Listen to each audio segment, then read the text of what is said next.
Ngayon punta naman tayo sa parallel connection. So, ang parallel connection is gusto mong pataasin yung amperahe ng battery mo. Kung 100 Ah ang isang battery mo, magiging siyang 200 ampere hour, no?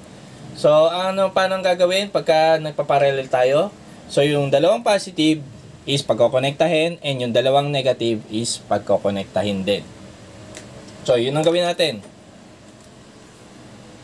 So, yung positive nitong battery sa taas, ikokonekta natin sa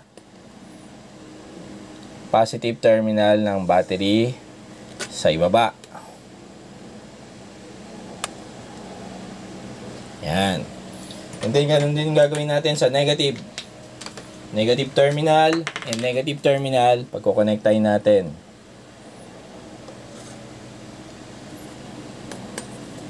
Negative to negative. Yan. And ito, no? So, connected na siya. Negative to negative.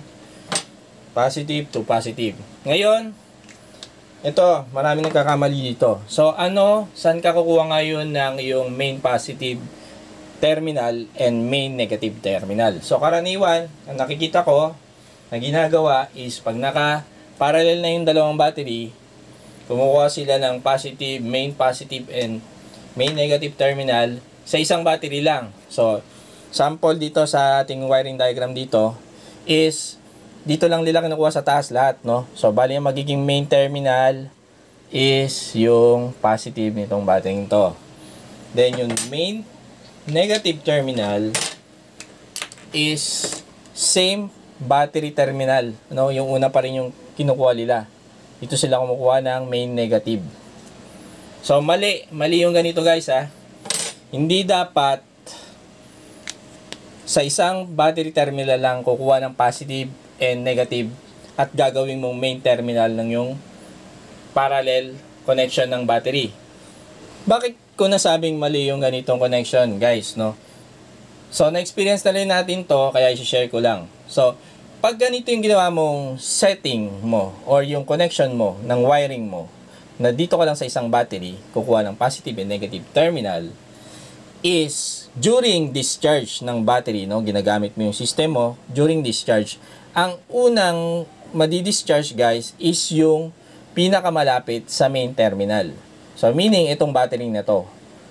And, pag una siya na-discharge, ibig sabihin, magkaiba na sila ng voltage level, no, nung pangalawang battery mo. Eh, kung may pang-4 pa yan, pang-5, pang-6, ganun din, no, hindi magiging pantay-pantay yung voltage level nila. And, during charging naman, guys, ang unang ma-full charge is yung pinakamalapit din sa ating positive and negative main terminal.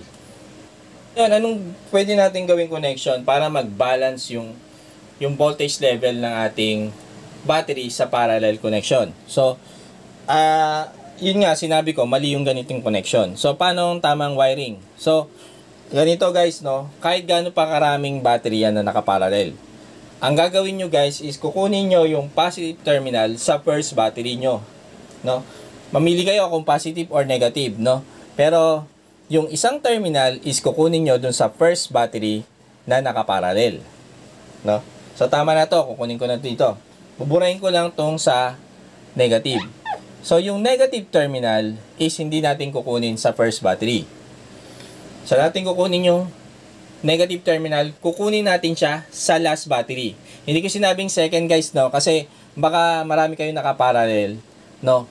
Kaya ang gagawin nyo is yung pinaka last battery na nakaparallel, doon kayo kukuha ng negative terminal. So, sa case nito, since dalawa lang siya, first to, ito yung last.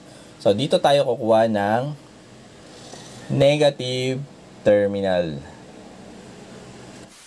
Ito, guys, yung ginawa nyong connection sa inyong battery, mapa-discharge man siya or mapa-charging mode, asahan nyo, guys, kahit gaano pa karaming battery yan, no, na nakaparallel, magiging pare-pareho yung kanilang voltage level. Hindi kayo makaka-encounter ng imbalance voltage level sa inyong battery.